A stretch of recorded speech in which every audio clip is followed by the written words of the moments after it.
Olá, ferrenhos! Bem-vindos a mais um episódio do podcast Damas de Ferro. Meu nome é Gustavo Querino e, se você quiser paz, não vá morar lá no leste europeu. Olá, ferrenhos! Meu nome é Stephanie e viver uma guerra é viver nos escombros da destruição. Oi, Tisa! Boa tarde, ferrenhos, tudo bem? O meu nome é Thailise e eu quero dizer pra vocês que não assistam esse filme com crianças.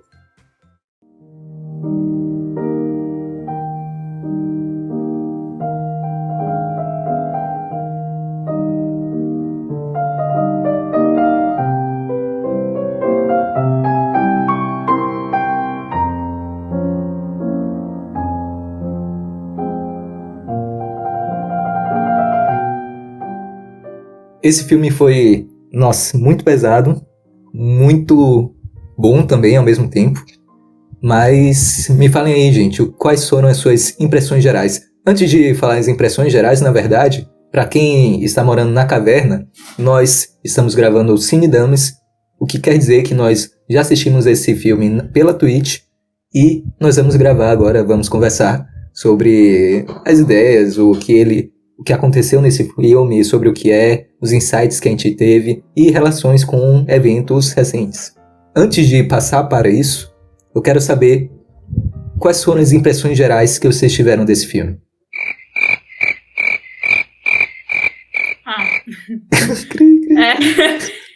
Eu senti muito receio ao longo do filme inteiro, porque parecia que principalmente depois da invasão dos nazistas e tudo mais, eu sentia que qualquer movimento, qualquer coisa que ele fizesse, poderia ferrar com a vida dele, com a vida de outras pessoas que ele se importava.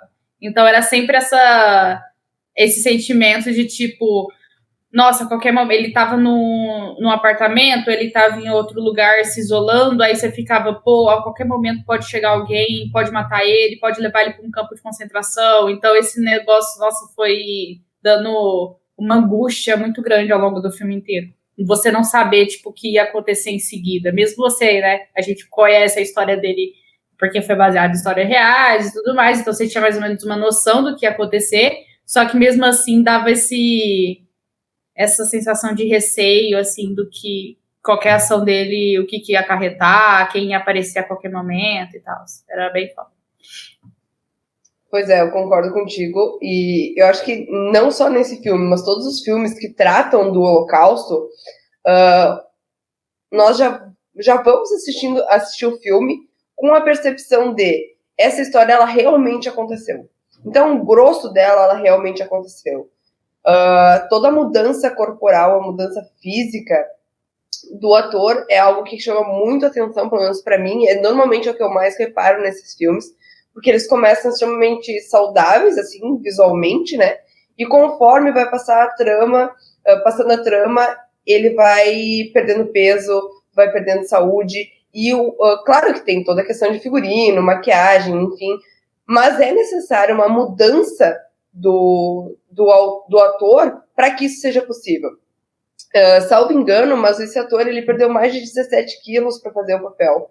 Então ele teve que ir emagrecendo conforme ele ia gravando os filmes para conseguir chegar no final com aquele aspecto físico, né, que uma guerra traz às pessoas, né? Então não só a questão corporal, mas também quando ele tem alguns momentos sozinhos e tu percebe que ele já tá tentando escapar daquela realidade e como se ele criasse um próprio universo paralelo, assim, na cabeça dele. Então, essas questões, normalmente, nós que não estamos vivendo e nunca vivenciamos uma guerra, parece tão distante, mas ela é algo tão próximo, né? Essa questão, e é tão próximo agora que nós estamos vivenciando, mas algo não tão grande, né, mas algo bem parecido na Rússia e na Ucrânia. Então, eu acho que essa disparidade física foi algo que me chamou bastante atenção no filme. Não tão grande ainda, né? Lembrando que a gente tá no dia 28/2, sempre pode melhorar, ou piorar, quer dizer. Tem um cientista político que eu gosto bastante, que no dia que a Rússia invadiu a Ucrânia, dia 23, dia 24 de madrugada, na realidade, ele disse que não era possível, né, uma terceira guerra mundial, que era algo muito distante. Ontem ele fez mais uma análise e ele disse, olha, hoje talvez não seja tão distante. Ele disse, talvez semana que vem eu diga, talvez amanhã a gente possa entrar numa guerra. Então, querendo ou não, o que está acontecendo lá é algo que vai mexer com todo mundo, independentemente. Se ficar só ali naqueles 2 países, vai mexer com economia, vai mexer com exportação de vários outros países, e nós aqui no Brasil seremos afetados também. Então, esse aspecto físico que a gente vê ali na guerra, né, que eu comentei, é algo que talvez a gente venha a presenciar também agora com essa questão da Rússia invadindo a Ucrânia. É por isso que eu sempre reforço, se você quiser paz, não vá morar no leste europeu, principalmente em tempos de guerra.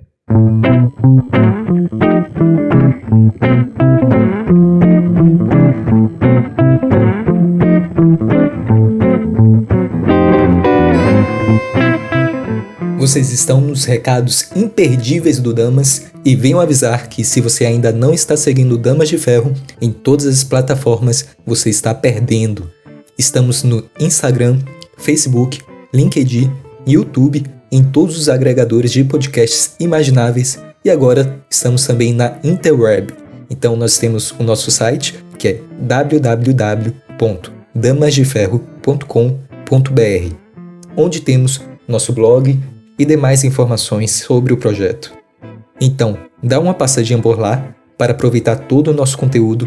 Também temos reuniões mensais sobre autoras defensoras da liberdade, então se você quiser participar, entre em nosso site e se junte ao nosso clube de leitura coletiva.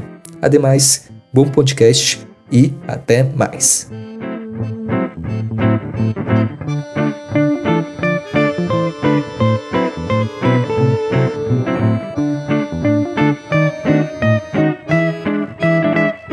E é o que a gente estava até comentando, né? Que mesmo que parar a guerra agora, mesmo que de fato ou a Ucrânia se entregar ou a Rússia parar com essa invasão, de certo modo já mudou totalmente a panorâmica mundial, né?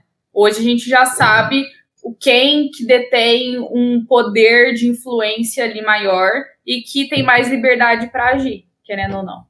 E, ao mesmo tempo, você sabe que, lá na Rússia, eles vão ser impactados, não, lógico, Putin, no final das contas, mas a população russa vai ser impactada de certo modo que a gente pode estar diante de uma... Talvez seja um pouco exagerado, lógico, falar isso, mas quem sabe a gente não esteja aí prestes a ver a população russa passando por uma grande fome novamente, ou algo assim, porque essa guerra pode se estender, eles vão usar todos os recursos que eles têm econômicos por causa, né, dessas sanções que estão acontecendo. A Rússia vai ter que dar um jeito de tirar dinheiro do cu para investir em armamento, para continuar com essa invasão, e quem sofre com isso, lógico, é sempre a população. Então, mas eu acho que isso só a longo prazo, Sté. O Putin, ele é uma pessoa extremamente inteligente. Ao contrário de Stalin, ao contrário de Hitler, que eles se deixaram atingir pelo lado econômico, Putin está se preparando há muito tempo. Mais tempo do que a gente imagina. Tanto que os pronunciamentos dele, né, para a população é exatamente isso. Não se apavorem porque eu me planejei. Então, nós vamos conseguir lidar com isso bastante tempo. E ele está ameaçando outros locais que creio eu que a força que ele tem é muito maior do que a gente imagina. E tudo isso que está acontecendo mundialmente está dando mais força para ele. Não está prejudicando ele. O foda é que a gente estava até comentando ontem na discussão do Damas que a gente percebe como que o Ocidente caiu em credibilidade, assim.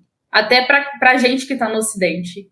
Eu perdi totalmente, assim, a credibilidade e a força que eu enxergava de certas nações. Porque a gente imagina que de certo modo, tem um equilíbrio de forças, né? Em âmbito mundial. Só que a gente acabou de ver que não é bem assim. E também a gente estava comentando como que... É lógico, é uma comparação um pouco complicada de se fazer com a ideia da Segunda Guerra, que relaciona até com o filme que a gente está discutindo, mas como que também na Segunda Guerra deixaram Hitler brincar, deixaram a situação chegar num nível muito alarmante para poder agir. E como que a gente pode estar diante disso, de certo modo, sabe? Não, a gente já está diante disso, né? Exatamente. A gente tá se repetindo, só que acontece, como não tem, entre aspas, né, algo que coloque, como ontem a gente pode perceber isso através do pronunciamento de alguns líderes, né, e o nosso excelentíssimo inútil presidente da República. Maravilhoso, né? Que discurso bom. Exato. Nós estamos longe de um massacre. Como assim nós estamos longe de um massacre? Sabe, as pessoas estão acompanhando. Um massacre é o quê? Ele quer o quê? Grandes números de mortos para começar a trabalhar e ter alguma solução. Então, e querendo ou não, a OTAN, a ONU, funciona para quê? Agora, ontem a OTAN disse, não, vamos auxiliar com armamento, vamos auxiliar financiando, comprando e auxiliando, né, a Ucrânia para conseguir se defender da Rússia. Extremamente atrasada, né? Então, o que a gente viu acontecer lá na Alemanha nazista está se repetindo, porque todo mundo disse, não, isso não vai ser uma grande ameaça, isso é algo, vai ser passageiro, daqui uns dias tudo volta ao normal, e não voltou. Tanto que a União Soviética durou 90 anos, né? Então, não voltou. E agora retorna. E a gente tem outro inútil, que é o presidente dos Estados Unidos, que também acha que isso não é grande coisa, entende? Não é grande coisa, então... Mesmo a população dele indo na frente da Casa Branca e protestando, sabe? E ele não faz nada. Exatamente. Isso aqui virou um podcast sobre Ucrânia. Tá, vamos voltar, tá? Mas a questão é justamente como que a gente está vendo se repetir uma coisa que a gente pensou que historicamente as pessoas tivessem aprendido. E algo que é o que a gente vê nesse filme. E isso é algo muito interessante. Eu sempre bato na tecla dizendo que o Brasil ele não resolveu os problemas históricos dele. Ele não aceita a sua história. E a gente percebe que isso não é um problema só aqui. Isso é um problema mundial. Porque isso está acontecendo em outros lugares. É como se a gente estivesse num loop infinito. Isso continua acontecendo. Só que a gente precisa ser realista. O poder hoje, em N questões diferentes, é totalmente... é muito maior do que era naquela época. Então, se o próprio pianista que a gente assistiu, o que aconteceu com Hannah Arendt, que nós assistimos no outro Cinedamas, são realidades horríveis.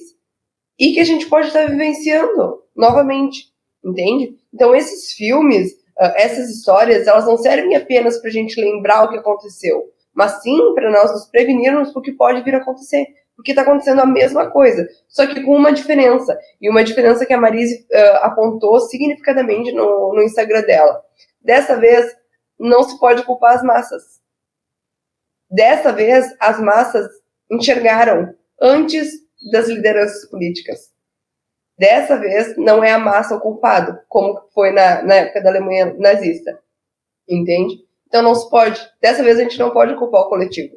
Dessa vez a gente pode culpar o governo, totalmente. Não, mas o coletivo não. Ficou claro como que uma pessoa pode ferrar com a vida de milhares simplesmente porque está no poder. E como que você dá poder para o Estado é uma coisa perigosa. Exatamente. Isso eu acho que está mais claro do que nunca na nossa cara. E é legal até a gente relaciona com o filme no sentido de você vê no início do filme que as coisas começaram a ser cortadas deles, dos judeus, aos poucos. Não foi de uma hora para outra que, nossa, vamos levar todo mundo para o campo de concentração. Não, foi tipo, judeu não pode ir para aquele lugar. Judeu não pode frequentar esse lugar.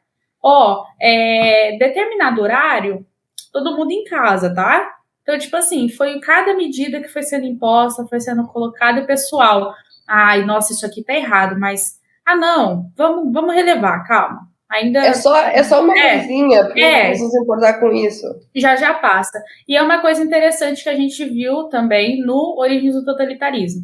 Como que os judeus eles não estavam percebendo, e a maior parte da população também não estava percebendo, a diferença entre o simples antissemitismo no sentido de aversão aos judeus e o antissemitismo político, que seria de fato o que aconteceu de perseguição, de usar o antissemitismo enquanto ideologia.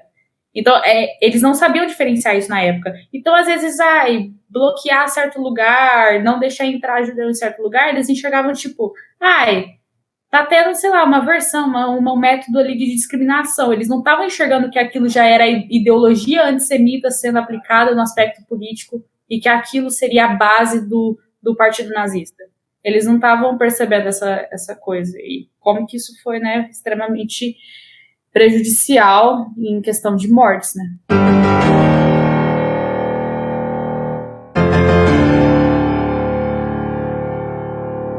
Antes de passar para as partes mais específicas do filme, que a gente, só para vocês terem uma ideia, nós vamos falar da época em que foi antes dos nazistas chegarem e antes do gueto se formar. Nós vamos falar também do momento em que os judeus foram movidos para os guetos, em que eles foram movidos para o campo de concentração. Depois nós vamos falar da separação da família do protagonista e também de algo que aconteceu com eles. Vamos falar também da fuga e dele fugindo dos nazistas. E, por fim, o final da guerra, que não é spoiler porque vocês já sabem, aconteceu em 1945, não é mais spoiler. É tipo spoiler da vida de Jesus. Então, sobre o que se trata o filme, uma pequena resenha para vocês entenderem. De forma resumida, o filme O Pianista, ele é basicamente uma dura história de como um grande pianista judeu, polonês, ele conseguiu sobreviver à invasão da Alemanha nazista na Polônia e também aos guetos de concentração que foram construídos justamente para os judeus. Então, o protagonista, que era Ladislau Zippelman. Nikolaus Liban. Vai ser o nome dele no nosso podcast, Nicolau. O Nicolau. O Spielmann, ele foi um judeu que interpretava peças clássicas em uma rádio de Varsóvia quando as primeiras bombas nazistas caíram sobre a cidade.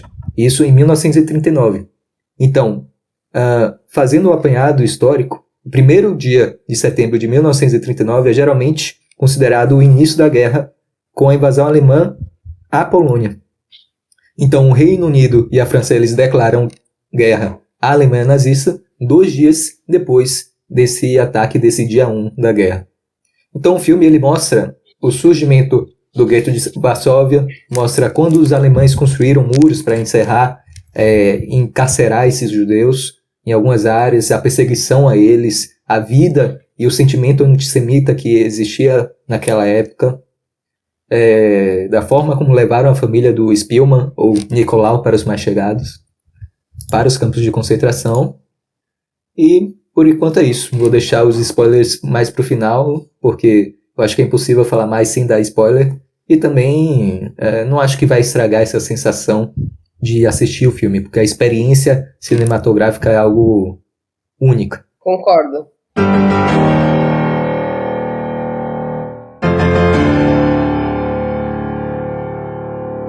Antes dos nazistas chegarem ao gueto.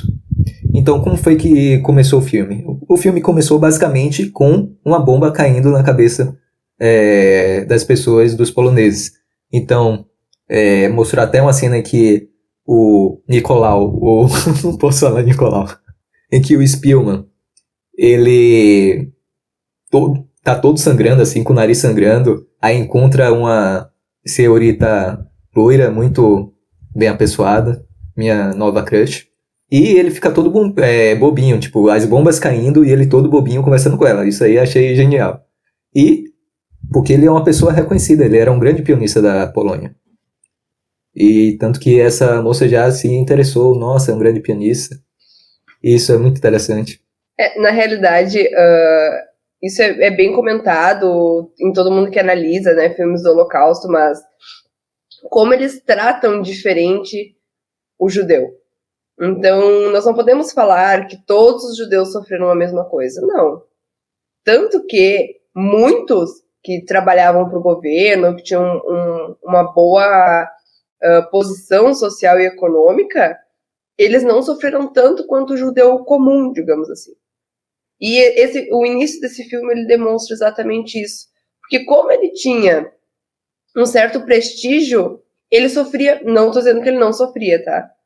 mas ele sofria consequências menores do que a população comum. Então, principalmente antes dos nazistas realmente começarem a guerra, né? Porque depois foi se intensificando. Exatamente. Então, como se eles utilizassem esses judeus a seu benefício para que o nazismo conseguisse ganhar força, né? Se enraizar na sociedade. Porque olha só que interessante. O discurso que pairava, e Hannah Arendt fala isso na obra, inclusive, né?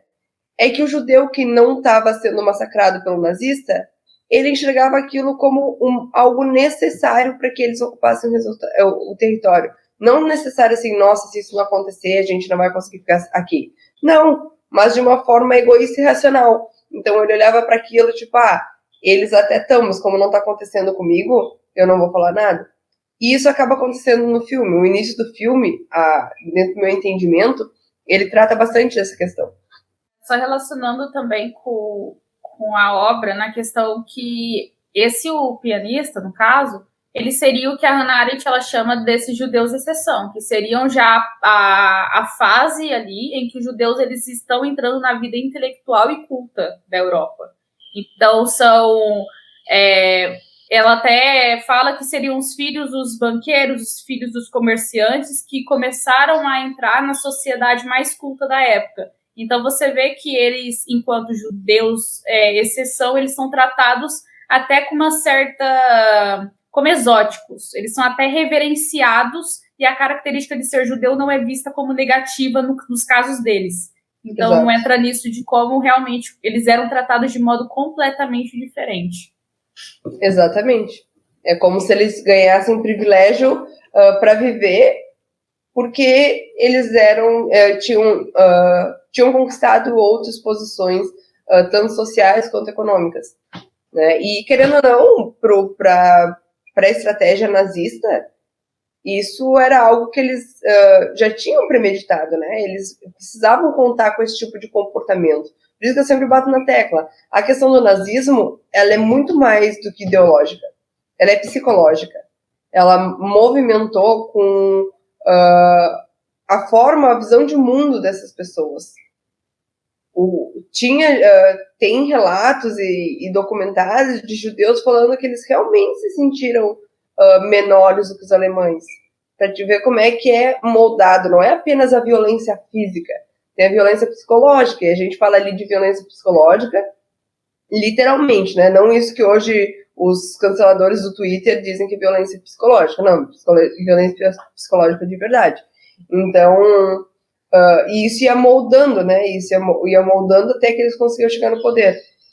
Ontem a gente estava conversando no encontro que eu me perguntei, será que essa questão, essa visão de que existem judeus extraordinários e judeus ordinários não teria muita relação com a filosofia nietzschiana, né? Que também nós conseguimos ver na obra do Dostoiévski. Isso eu faço essa relação porque os próprios nazistas, a juventude hitlerista pegou muito dessa influência nietzschiana.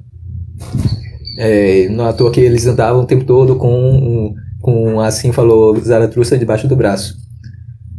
De que existem aqueles que são considerados como o arquétipo do Napoleão, que são seres superiores, e aqueles que são os insetos, que são os ordinários, não são extraordinários e não seriam capazes de agir e moldar o mundo o mundo, a natureza e a moral conforme o seu bel querer. E eu estendo isso para todos os coletivos, né? Eu acho que todos eles têm esse comportamento, todos eles têm essa estrutura, digamos assim.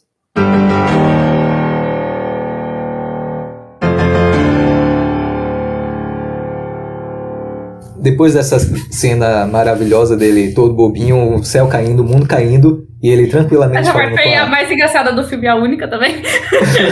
Eu falei assim, vai ser Quando começou essa cena, eu falei assim, não é tão ruim, tipo, no sentido de tensão esse filme, né? Vai ser mais tranquilo, então, porque eu nunca tinha assistido, né, quando a gente tinha assistido na frente.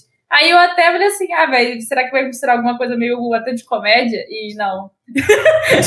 Não foi assim. Era feio, era rude. Então a gente chega naquela cena que está toda a família, a grande família, né? Parece até um sketch da grande família, que mostra os irmãos, as irmãs, a mãe, o pai, e que mostra, veja só, eles felizes porque a Inglaterra e a França declararam guerra. França declarando guerra, a gente já sabe que não é coisa boa.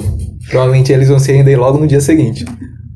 Mas, inclusive, outro contexto histórico, a Inglaterra e a França, eles declararam guerra à Alemanha, mas eles proveram pouco apoio para a Polônia, exceto por um pequeno ataque que houve no Sarre.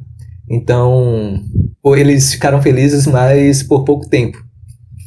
Inclusive, a cena depois deles todos rindo, comemorando que começou a guerra, logo depois veio o take em que apareceu os nazistas, os exércitos nazistas entrando na cidade de Varsóvia. Inclusive, e aí poderia fazer um link com da invasão nazista e a Rússia, porque muita gente na Alemanha nazista, eles não vão atacar assim não, tão fortemente, bora esperar mais um pouco. E hoje também está acontecendo isso na Ucrânia. A Ucrânia falou que não ia atacar, atacou, mentiu. Eles estão atacando, aí ele, mas vai ser rapidinho, não vai ser ataque total. Ataque total.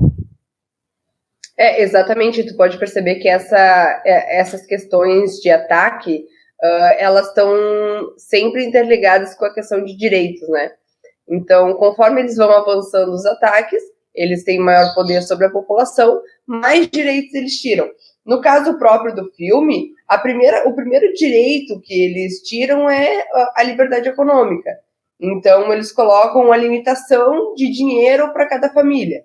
Então, cada família pode ter só X, agora não vou lembrar o número exato, né? E depois eles vão avançando, até que eles começam a identificar. O judeu não pode sair de casa sem aquela conhecida estrela, né? E depois eles enfiam tudo eles num lugar só. Porque eles não podem poluir a cidade, né? Eles não podem estragar, eles não podem deixar a Alemanha se tornar impura, entende? Então, isso tudo a gente vai percebendo no filme. Então, quando nós analisamos, né, a questão teórica, por exemplo, da própria autora, nós ficamos pensando, poxa, mas como assim? Só que eles estão atacando de duas formas, né? Não só apenas o físico, a questão da guerra, e não vamos nem falar de França e Inglaterra, porque é mais ou menos o que está acontecendo com a OTAN hoje, né? A OTAN é a França e a Inglaterra no passado. E eles vão avançando o território, e quanto mais eles avançam o território, mais eles tiram o direito social. Daí tudo aquilo que a gente hoje defende, que é a igualdade das pessoas perante a lei, não uma igualdade social, não uma igualdade econômica, mas uma igualdade perante a lei, essa foi a primeira coisa que eles atacaram. A primeira coisa que eles retiraram foi essa igualdade, né? Da pessoa ser o que ela quer ser, independentemente da sua religião, independentemente da sua orientação sexual, porque eles pegam também outros casos depois, né? E é sempre o direito social, né? Então, quando a gente fala de conquista de direito, eu sou sempre um pouco contrária exatamente por essa questão. Será que nós conquistamos direitos? Quem que nos dá esse direito? Quem que tem o poder de nos dar? Esses direitos não seriam naturalmente nossos? E eu acredito que eles deveriam, mas como nós lidamos com grandes poderes e com grandes forças, nós precisamos manter isso. É como se fosse uma árvore. Uma árvore, ela nasce em determinado lugar, mas ali eles querem construir uma casa, né? Então eles vão tirar a árvore, independentemente se é o habitat dela natural ou não. Então é mais ou menos isso que eu vejo que aconteceu lá, e é o que a gente vê hoje também que está acontecendo na Rússia e na Ucrânia. A primeira coisa que se limita é o próprio direito, né? É que nem o Putin falou, nós queremos democratizar. O que é para ele democratizar? Vocês não podem fazer acordo com a OTAN. Esse é o democratizar dele, né? Então a primeira coisa que eles querem tirar é a liberdade do próprio país de escolher com quem ele vai ou não vai se filiar. Inclusive, nessa questão econômica, assim que eu vi essa cena que eles falam, limitaram o nosso dinheiro, eu pensei, se tivesse Bitcoin, não teria isso. Bitcoin, fix it. E você vê que tá até ajudando agora a Ucrânia, né? Bitcoin tá ajudando. Eles estão Não, recebendo mas doações. o capitalismo é malvadão, né? Eles Olha estão aí, recebendo doações, cara. entes privados ajudando nessa hora, coisa que nação, estados poderosos, que se dizem poderosos, não estão ajudando, né? A gente tá vendo, claro, isso que eu gosto de ver, assim, de certo modo. É como que nessas situações, quando aperta, a gente vê os nossos valores ali cada vez mais fortes. Hoje, com essa situação, eu tenho ainda mais certeza de que como os nossos valores enquanto liberais estão certos. Eu tenho isso muito mais nítido na minha cabeça. Então, realmente, como essas situações de crise, ou elas te fazem questionar os seus valores, ou elas fazem fortalecer esses valores que você tem. Outra coisa que eles... Pode falar.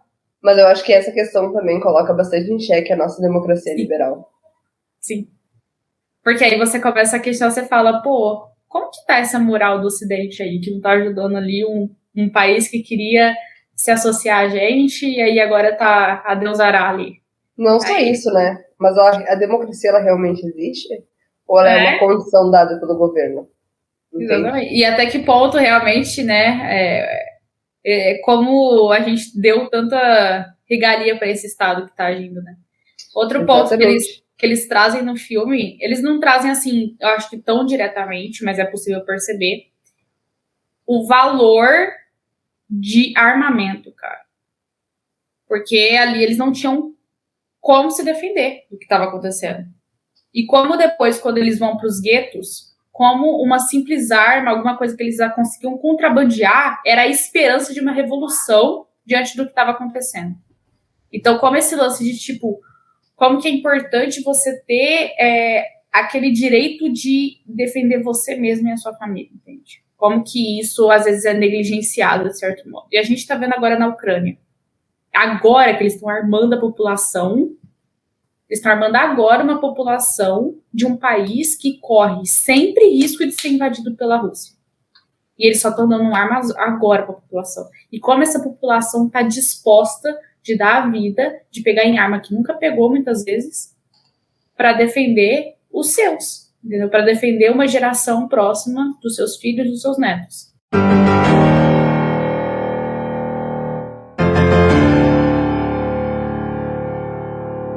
Então, dando continuidade a essa parte em que eles foram invadidos, os nazistas colocaram um monte de imposição a eles. Nós podemos ver as pequenas, grandes mudanças que houve na vida da família do protagonista, tanto que ele não poderia entrar em muitas lojas, não poderia jantar em alguns restaurantes, não podia sequer sentar no banco do parque.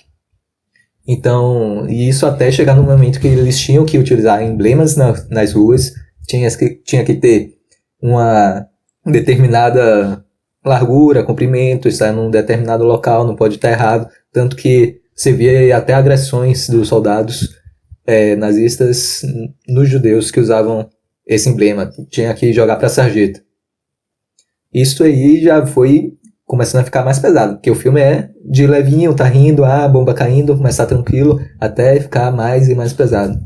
Só uma coisa dessa ponta da sarjeta, quando empurra o cara lá, que é o pai dele, né, do protagonista da sarjeta, é muito triste você ver, porque você percebe que a população enxerga aquilo como errado. Tanto que a mãe tampa o olho do filho, né? Acho que ela tá passando uma criança, alguma coisa, e tampa o olho dela. Aí você começa a perceber que quem tava ali em volta tinha plena noção que aquilo era errado. Porque senão eles passariam batido e, tipo, nem faziam cara de espanto, nem nada. Mas você vê que eles mostravam, digamos, linguagem corporal, que eles estavam chocados com aquela situação. E eles não agiam, né?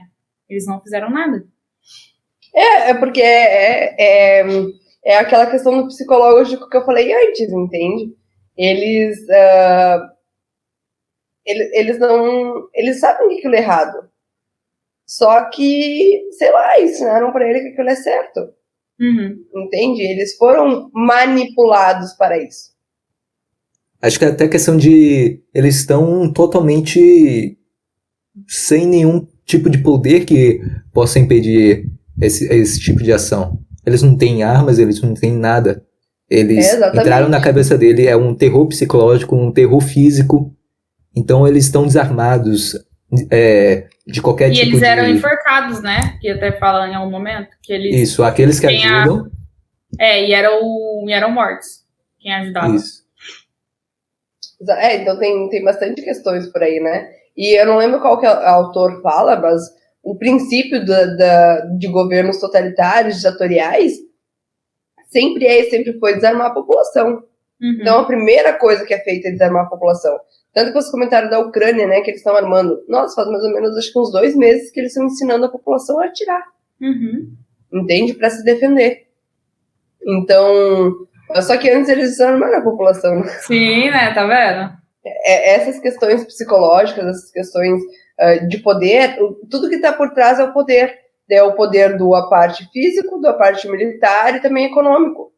Porque eles têm controle de tudo, né? Eles têm controle, inclusive, de quem entra no supermercado e quanto compra. Exato. E esse poder ficou tão opressivo ao ponto que eles tiraram até a escolha deles viverem onde eles moravam, no caso. Eles baixaram o decreto. No filme mostrou a reação da família quando eles viram que baixaram o decreto em que todos os judeus tinham que ir para os guetos. Então, disse que eram 400 mil judeus em Varsóvia para guetos minúsculos. Então, como é que eles iam sobreviver assim? Esse foi o auge da opressão e das amarras que colocaram o auge do jugo sobre os judeus naquele país. Então, eles tiveram que se mudar para esse novo gueto, um gueto que logo de cara você já vê, uma muralha, aquele muro do Trump. Talvez não do Trump, mas aquele muro que a gente já vê esse negócio pesado. E mostrou as pessoas, as famílias todas desamparadas indo para lá. Inclusive, quando foi avançando o tempo da família vivendo nesses guetos, mostrou pessoas morrendo de fome, crianças famintas, mortas assim no meio da rua, e as pessoas passando e outra criança tentando sacudir ela, tentando reanimar. E cada vez mais pesado o filme e a opressão cada vez mais forte. Não, e a opressão ela é tão forte que ela começa a limitar o básico, né? Então os judeus eles não têm mais comida, né? A comida é dada... Tem épocas que eu acho que eles estão comendo uma vez por semana só. Só o mínimo para sobreviver, para não morrer. Água, eles não tomam mais água limpa, né? Todas as águas estão contaminadas, são sujas. Eles não têm banheiro. Eles utilizam as balas, né? E quem limpam são eles mesmos, só que eles não tomam banho. Então eles não têm o mínimo de higiene, né? Eles não têm o mínimo de alimentação. Eles não têm o mínimo de nada. Eles literalmente não têm o mínimo para sobreviver enquanto espécie humana. Porque Exato. eles aniquilaram com tudo, entende? Eles aniquilaram com tudo.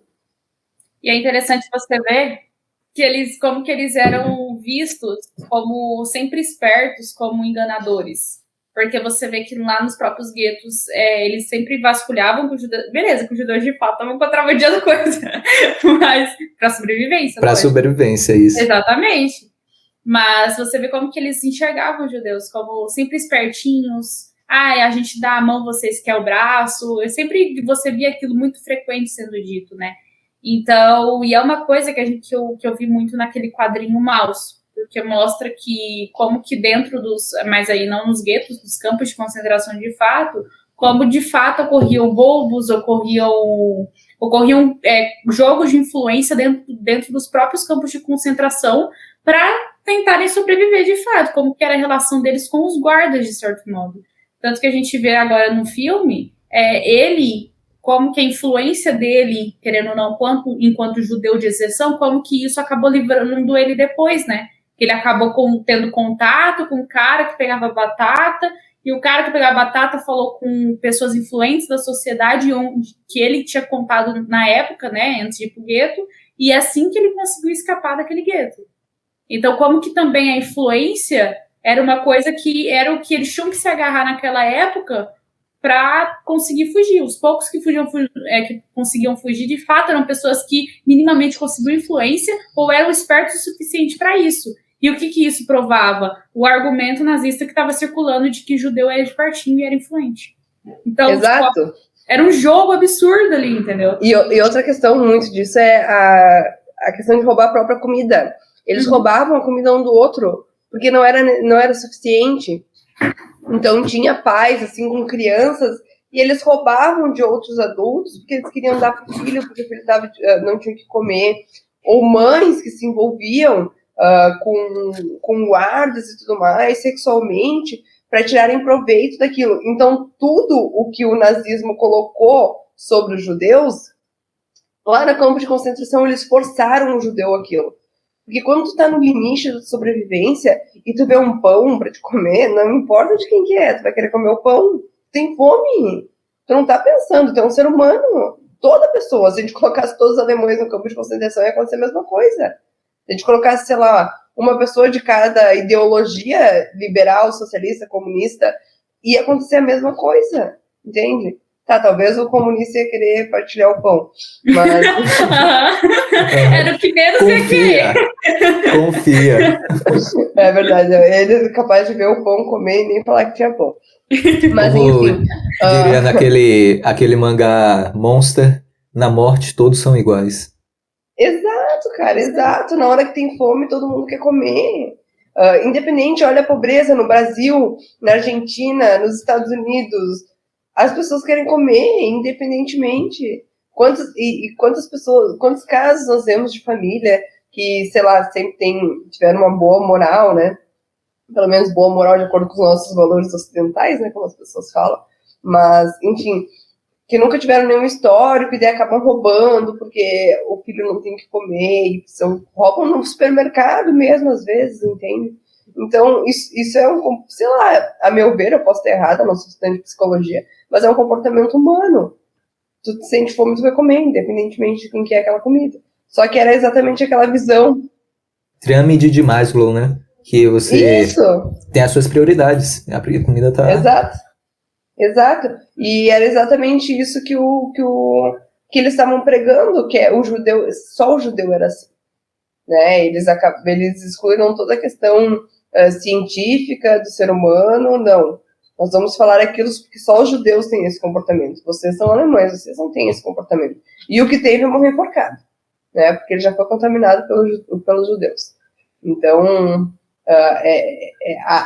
o terror psicológico, né? A linha psicológica que eles conseguiram absorver na ideologia, né? Os nazistas é algo que talvez acabe o mundo um dia, a gente não vai ter estudado e entendido o suficiente.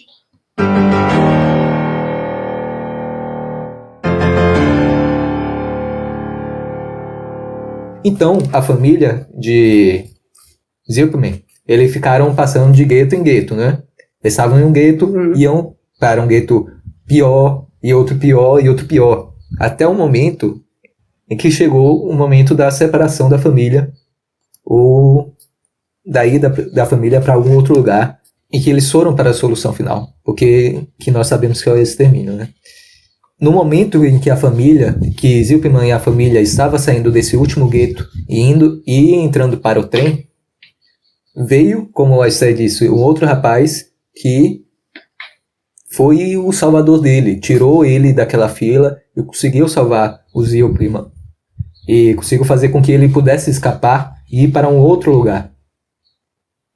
E foi aí que começou a história de fato.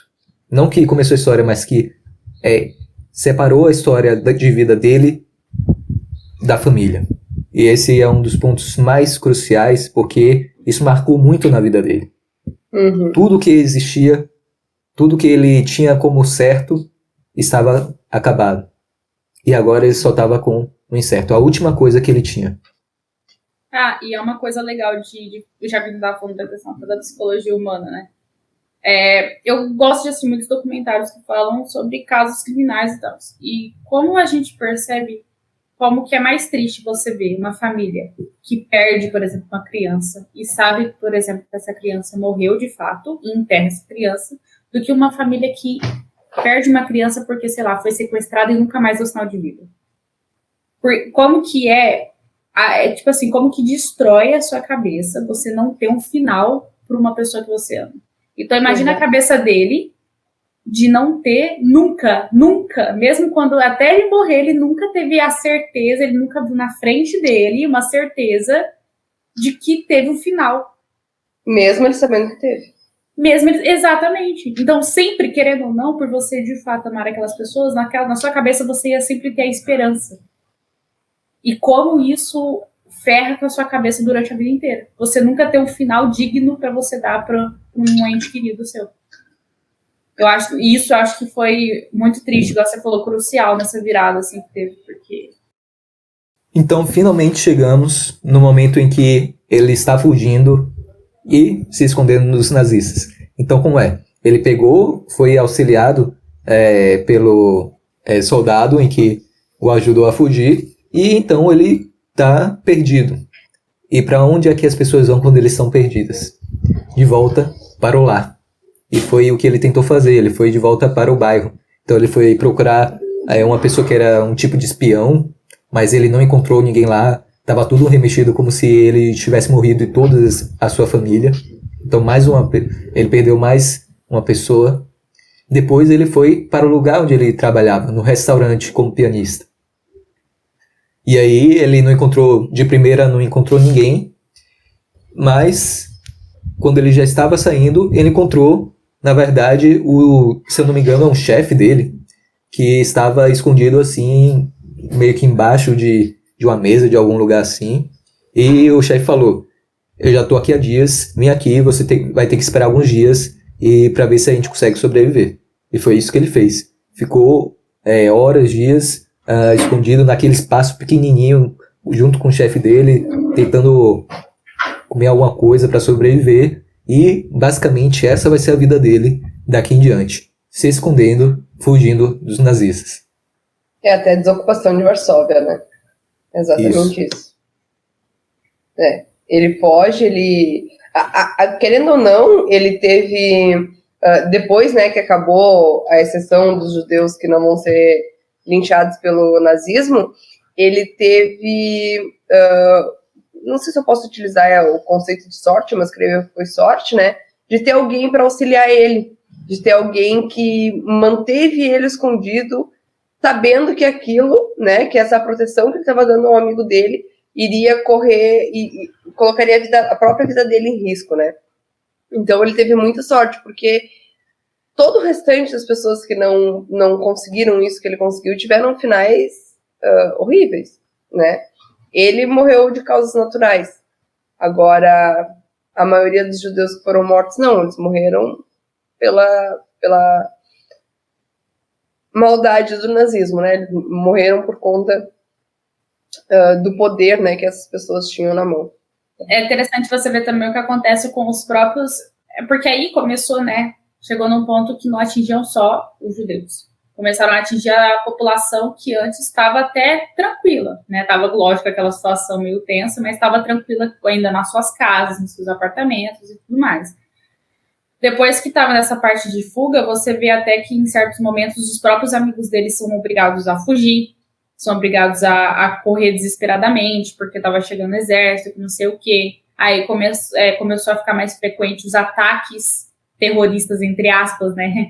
Os ataques ali contra os soldados pela cidade inteira, até um que acontece perto dele. Então, como que estava uma situação meio que ele estava sentindo que alguma coisa ia acontecer, tipo uma virada de jogo, só que ao mesmo tempo ele não estava porque ao mesmo tempo ele estava com aquela esperança, não, peraí, então a população vai reagir, porque os amigos dele comentavam isso, né? Não, olha, o pessoal está se organizando, a gente vai reagir. Então ele estava nessa expectativa das pessoas reagirem e ao mesmo tempo ele estava vendo os amigos deles fugirem porque estavam invadindo. Então dava um negócio de tipo, eu tenho esperança que vai mudar a situação ou não? Aí dá pra ver que, sei lá, você sentia a mesma coisa que ele dentro do filme, você fica, caralho, não vai acontecer nada. Faz meses que ele tá recebendo informação que vai acontecer alguma coisa, e aí, gente, cadê? Tava quase um sentimento claustrofóbico, que tava fechando o cerco, mas não tava... Nossa, foi muito absurdo essa parte. Agora, uma coisa muito interessante desse filme, que é algo que a gente não comentou, e como agora a gente tá fazendo praticamente, eu acho que são as impressões finais, é o diretor, né? Porque a gente fala, nossa, mas como ele conseguiu sobreviver, né? Como ele conseguiu, ele era mais um judeu e ele conseguiu passar, né, digamos assim, pelos nazistas. O diretor do filme também é um sobrevivente do Holocausto. Só que ao contrário dele, ele era uma criança. E sabe como é que ele sobreviveu? Ele sobreviveu porque o pai dele, que estava preso já no campo de extermínio, jogou ele do campo, assim, entre os arames farpados, assim, pra ele sair, mandou ele fugir. E foi assim que ele fugiu. Ele foi cuidado por estranhos. Entende? E o pai dele também sobreviveu, né? Mesmo no campo ele conseguiu sair de lá depois. Mas a história dele talvez tenha mais história, né? De mais pessoas que nós não conhecemos e conseguiram sobreviver do Holocausto por auxílio de estranhos, auxílio de pessoas que a gente nem imagina. E esse é o lado bom de assistir esse filme, né? Por mais que a gente vê todo o terror, toda a tristeza, nós sabemos que isso conseguiu ser superado naquele determinado período, porque ainda existiam pessoas que acreditavam, né, na liberdade do indivíduo. E era exatamente isso que essas pessoas estavam fazendo. Elas estavam colocando em prática seus valores, né? Buscando o que elas tanto defendiam, independentemente se era uma criança ou se era um cara adulto escondido num prédio. Então, eu acho bem interessante essa ligação que o filme tem com o diretor, né? E eu não sei se vocês também chegaram a pensar nisso, mas quando os amigos deles ajudaram ele, né? Primeiro foi um que escondeu atrás meio que de um armário que tinha, depois foi outro que levou para o apartamento, depois teve que sair para outro apartamento, para 300 mil lugar. Inclusive, ele encontrou que ele era apaixonado, moça, né? Que ele era apaixonado, que ele parece que tinha algum caso, e ela já estava grávida e tentou auxiliar, auxiliou ela, se não fosse ela, o casal, ele nem estaria vivo, né? E foi o que aconteceu, né? Depois eles tiveram que fugir, não sabia direito o que estava acontecendo. Não, na verdade, não. O primeiro casal fugiu, e esse segundo, pelo que eu entendi, né? Ela foi levada, e aí a gente não sabe o que isso significava. Ela foi levada, e o cara falou assim, olha, eu tô fugindo. Aí que ele fala, não, eu vou ficar aqui no apartamento. Aí o cara fala, tá bom, você tá assumindo risco. Só que aí é interessante você ver que foi uma percepção que eu tive, que eu fiquei pensando, cara, essa galera, ela colocou a vida em risco pra salvar esse cara, e eu já tô pensando, não sei se é porque a gente tem aquela percepção naquela época, mas hoje, será que você teria amigos que fariam isso por você? Tipo, eu acredito que sim, mas eu fico pensando numa situação tão crítica dessa, que você, enquanto amigo, pode colocar sua família inteira em risco pra salvar um outro amigo, você faria isso? Eu não sei se eu faria bem, sinceramente. Tá vendo? Dependendo da situação. Você tá vendo como que é louco isso? Porque, tipo, por exemplo, o cara, ele tava com uma esposa grávida.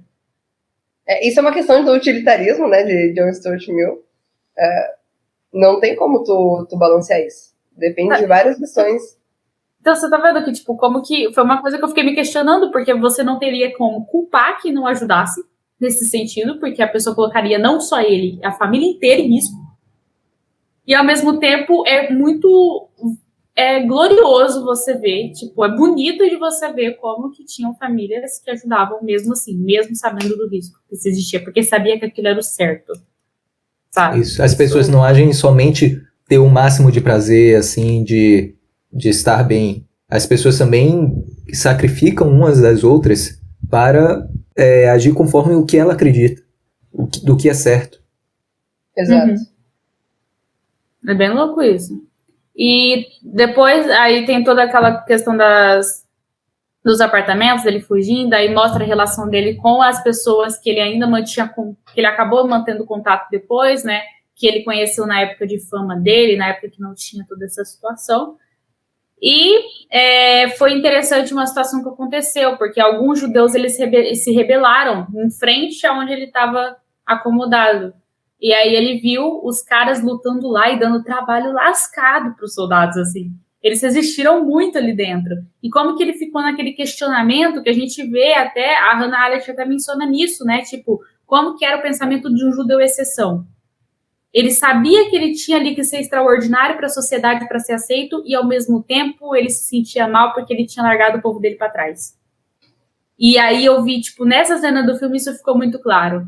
Porque ele, enquanto judeu exceção, ele pela influência conseguiu, de certo modo, sobreviver, e ele não estava errado, ele estava priorizando a própria vida, só que ao mesmo tempo ele se viu diante de outros judeus que estavam lutando também pela própria vida, e ele falou, caramba, porque eu não estava ali ajudando eles?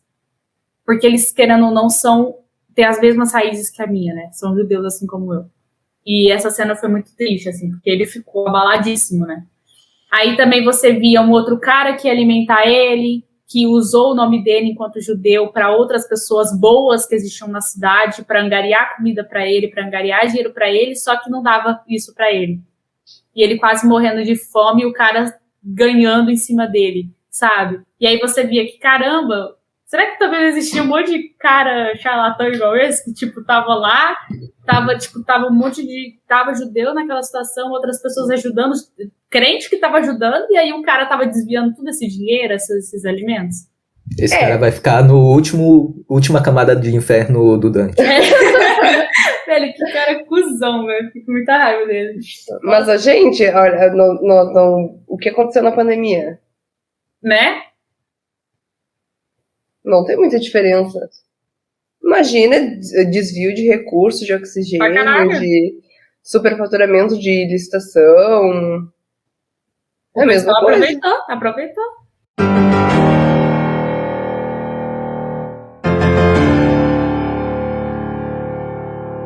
Então, finalmente, depois de todo essa loucura de fuga de um lugar para outro, chegamos no final da guerra, né? Que, na verdade, aquele último momento, aquele último esconderijo em que ele estava, chegou um momento que ele não tinha nada para comer, ele estava procurando em vários armários, tinha dias que ele não comia, quando finalmente achou um pote, uma garrafa de picles, que era a única coisa que ele tinha para comer. E depois, provavelmente, ele iria sentar e esperar morrer. Mas, essa garrafa de picles, ele não estava conseguindo abrir. Essa é uma questão, né? Ele achou a comida, mas não estava conseguindo abrir ela para se alimentar. E aí, quando ele estava tentando se alimentar, aí chega um dos personagens que tem pouco tempo de tela, mas assim, já fiquei impressionado. Não que eu gostei dele, mas eu fiquei impressionado. Que foi um soldado de alto escalão nazista que encontrou um judeu com um pote de picles na mão tentando abrir. Aí um deles eles ficaram se encarando assim, tipo, sabe aquela cena do Homem-Aranha que ficou um apontando pro outro? Aí ficou aquele silêncio assim, sepulcral. Nossa, nesse momento eu até comentei na Twitch, meu cu trincou, que eu falei assim, fudeu. Chegou até aqui pra nada, caralho. E aí, do nada, o cara encarou, ele já devia também estar cansado da guerra, já viu que a Alemanha já tinha perdido praticamente, e aí ele fala, não vou te alimentar não, ainda não. Tem esse piano aqui, você disse que é pianista, né? Toca um pouco pra mim. E aqui aquela cena foi uma das mais tocantes que teve. Nossa, ele tocando, eu não me lembro qual peça foi, mas provavelmente foi Chopin, né? Chopin, já que ele disse que ele tocava como ninguém. E aí, no auge dessa cena, ele pegou depois, voltou a se esconder e o soldado foi ajudar com o alimento esse judeu. Que ironia, um soldado de alto escalão ajudando um judeu a sobreviver. Porque eu acho que daí entra os conceitos de Hannah Arendt também, que é a questão da banalidade do mal, né? Nem todos os soldados estavam ali por essas questões. Então, muitos deles estavam ali exatamente porque eles estavam sendo obrigados. Porque ou ele ou suas famílias seriam mortos caso eles não estivessem fazendo aquilo. E no final, os próprios soldados estavam contra a Alemanha nazista, né? Claro, não todos, mas existiam alguns que sim. E é exatamente isso que o filme mostra. Essa desistência da Alemanha nazista por parte dos próprios militares. E aí, por fim, nós chegamos... quando a guerra acabou, aí estavam chegando soldados poloneses, né? Então, finalmente, ele teria uma possibilidade... Nossa, acabou, finalmente, não vou mais precisar fugir. E aí Essa hora eu ele... quase quis esganar ele. Eu falei assim, você é muito trouxa, cacete. Não, você não pensou nisso. Ele ficou até o final, né? Ele ficou até o final da vida dele morando lá. Isso. Um detalhe é que antes dos nazistas irem embora ou serem capturados, esse soldado, esse general, não sei, de alto escalão, que estava ajudando o protagonista, ele deixou um casaco, um moletom, algo assim, pra ele não morrer de frio. O pianista não morrer de frio. Só que era uma roupa nazista, então dava pra reconhecer. E aí, quando veio esses soldados poloneses recuperar Varsóvia, a cidade que ele estava, ele pegou, apareceu, aqui, ajuda, eu sou polonês também. Só que ele tava com a roupa de nazista. Aí os caras pegaram e falaram, ih, soldado nazista, pô.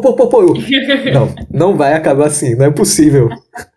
Mas não é possível que vai acabar assim. O cara desviou da morte 1000 vezes durante o filme, né? Não é possível, cara. Nossa. Essa cena foi muito louca. Já pensou se ele morre lá? Nem, eu ia ficar muito puta. Não, cara, depois de tudo, entende? O cara comeu, sei lá, só faltou comer cimento, entende? Dos escombros dos prédios, e daí ele morre depois que acabou, porque ele tá com uma jaqueta do exército nazista. Tem certas sensações que eu acho que se der tudo certo na nossa vida, a gente nunca vai ter essa sensação, mas de tipo, você passar por tudo isso e você sentir o alívio que acabou. Sério, tipo, você sobreviveu a uma guerra extensa dessa, e você passar por tudo isso e você ver ali que acabou. Sabe esse sentimento de alívio? Eu acho que deve ser uma sensação tão absurda, tão incrível, né, a gente nunca vai passar por isso, mas eu fico pensando em que sensação que deve ser essa, cara. Talvez se aproxime da sensação de ir pro banheiro depois de uma viagem longa. Talvez se aproxime, mas Cara, e outra coisa, é um estilo de vida que predominou quase toda a tua vida, porque foi algo longo, não foi algo que durou 2, 3 meses. Foram anos, entende?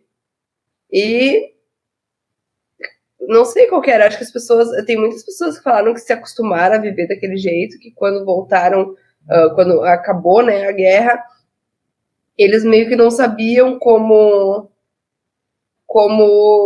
voltar à vida, porque já estavam acostumados e adaptados a isso.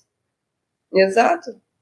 Não, imagina, você passa por tudo isso, eu ia passar o resto da minha vida meio, desconfiando de tudo, ia ficar meio tensa a qualquer momento, eu não ia me sentir segura na minha própria casa, porque ele sabe que a qualquer momento o Estado pode tirar a casa dele e virar tudo aquele turbilhão de novo. Exato. Então, você não tem nenhum momento que você simplesmente vai ficar em paz. Você acha, não, tranquilo, agora tá tudo certo. Muito louco. Não sei nem como o Viktor Frankl e outras pessoas conseguiram seguir com suas vidas, né? Continuar na academia, fazer outras coisas. Academia não de musculação. Ele continuou sendo pianista, continuou trabalhando normalmente. Eu fico pensando, beleza, continuou fazendo as coisas, só que ao mesmo tempo, imagina a cabeça desse cara. Você tem que ter uma resiliência absurda pra lidar com isso. Uhum. Entendeu? E uma capacidade de recuperação pra depois voltar à tua vida. Né? E você saber que você tá sozinho? Porque ele ficou literalmente sozinho. Exatamente. Isso, sem família. Alguns conhecidos ele conseguiu reencontrar no final, alguns amigos, poucos, mas conseguiu, né? E todo mundo meio coisado da cabeça. É muito interessante, inclusive, o comportamento de um amigo dele. Porque aí a gente vê, né, depois que eles são libertados e tudo mais, a gente vê um grupo de judeus passando em frente aos alemães que foram capturados, inclusive o cara que ajudou ele, que era alemão, estava lá. E aí a gente vê como que era o comportamento, porque, querendo ou não, era um ódio acumulado por parte de alguns judeus absurdo. E aí que a gente relaciona com o filme da Hannah Arendt. E era um ódio absurdo, né, de vingança, o sentimento de vingança que estava aflorado nos judeus naquele momento. E a gente percebe isso quando eles estão passando e eles começam a xingar os alemães, falando, agora vocês vão sofrer o que a gente sofreu. Porque eles iam, né, para os campos de concentração russos. E aí você começa a perceber que, realmente, né, de um lado você vê a pessoa agindo de uma forma, E aí, quando você vê em situações críticas, também o outro lado, por vingança, pode tomar a mesma ação. Tanto que o amigo dele se arrepende depois, né? Ele fala, nossa, eu tava com tanto ódio que eu acabei agindo como eles agiram com a gente. Ele fala alguma coisa parecida com isso. Eu fiquei, nossa, é isso, sabe? É exatamente isso que no filme da Hannah Arendt fica meio que claro, sabe? Que eles mencionam. Exatamente. E é mais ou menos isso que ela traz sobre as questões do julgamento de Eichmann, né? É mais ou menos isso. Só que, claro, eu acho que os que pagaram muito pouco. Eu concordo com os dois. Mas, infelizmente, ao invés de... Não digo ao invés, né? Mas eles queriam que eles pagassem da mesma forma, né? Exato. Eles não queriam a justiça, eles queriam vingança. E é isso que a Hannah Arendt critica no filme, e é isso que ela criticou na própria obra dela sobre esse julgamento. Porque não era um julgamento, eles queriam um palco. Era uma execução. Eles queriam alguém ali para eles conseguirem xingar e terem um aparato ali, no caso, juízes e policiais, para conseguirem fazer isso. Exatamente. Então foi também, querendo ou não, uma atitude covarde, que foi a mesma coisa que os alemães fizeram com eles, no final das contas. Exato, foi vingança, não justiça. Então, considerações finais sobre o filme? Tem que falar do colega dele lá, que já que ele ajudou ele pediu ajuda, né? Tipo, o soldado alemão, ele encontrou um colega e falou assim, você conhece o pianista que toca na rádio tal? Conheço. Fala que meu nome é tal, eu ajudei ele quando tava na guerra, enfim, ajudei ele. Aí o cara meio que fica em choque, mas ele passa a mensagem. Só que aí quando eles chegam lá, os alemães não estão mais lá. E é muito interessante você ver, né? Porque ele teria ajudado o soldado, né? Ele teria retribuído esse favor, visto lá o que ele poderia fazer. Você vê que ele não tinha tanto esse sentimento de ódio como alguns estavam tendo naquele momento. Ele tinha um comportamento um pouco diferente, né? Só que aí ele chegou lá e não conseguiu mais porque eles já tinham sido levados. Essa também foi uma cena muito triste, porque ele se sentiu meio que incapaz, né, de retribuir o favor que ele teve. Exato.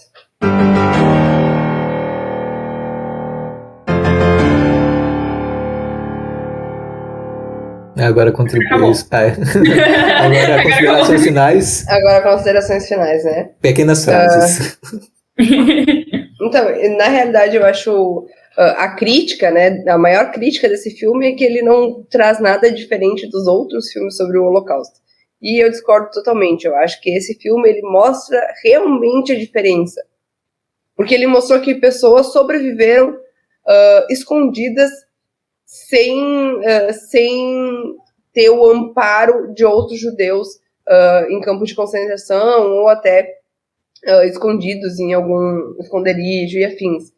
E quantas pessoas sobreviveram sozinhas, né? Não o pianista, né, o autor principal, mas o próprio diretor do filme, que também contou com... foi a mesma coisa, né? Sobreviveu sozinho.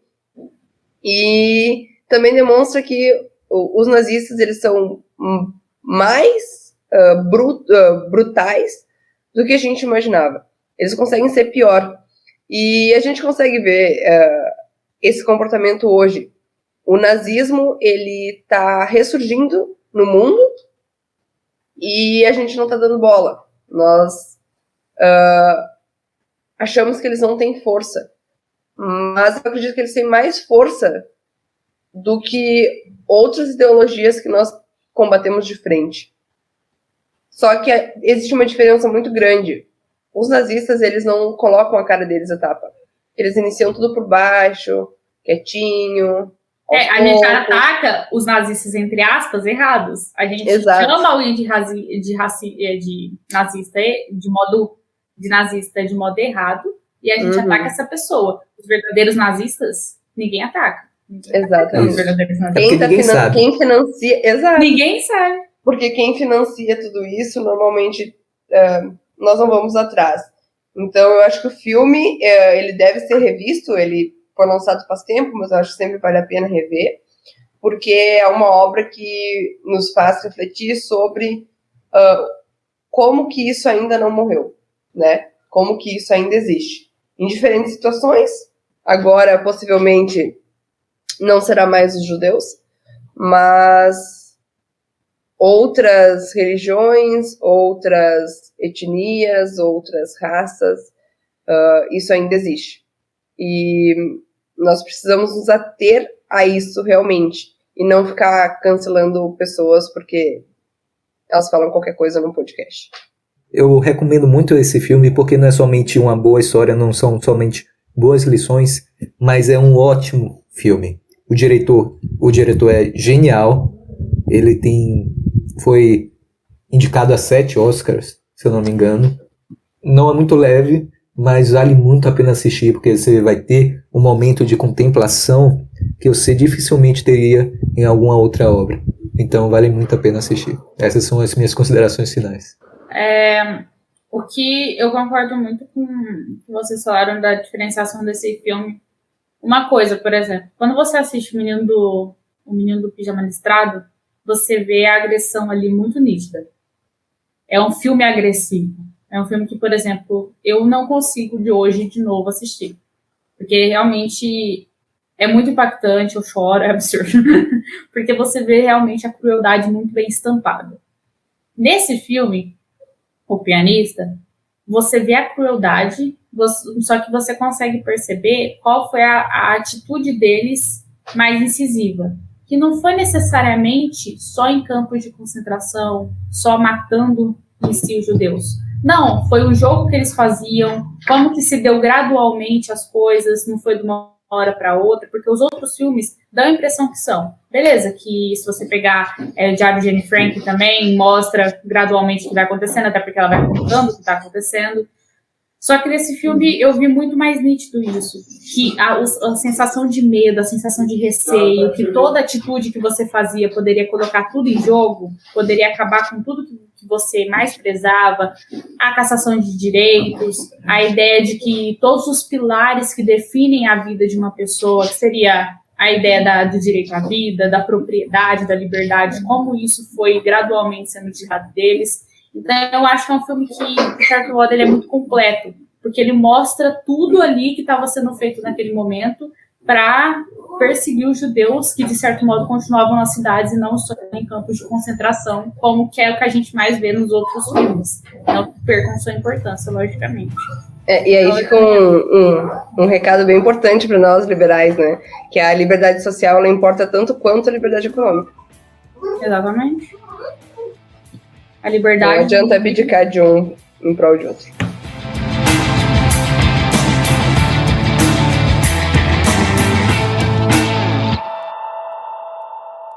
Então é isso, gente. Foi uma experiência incrível assistir esse filme e gravar com essas duas beldades, essas duas musas gregas. Espero que vocês assistam, que vocês gostem. E até mais. Tchau. Tchau, tchau. Tchau!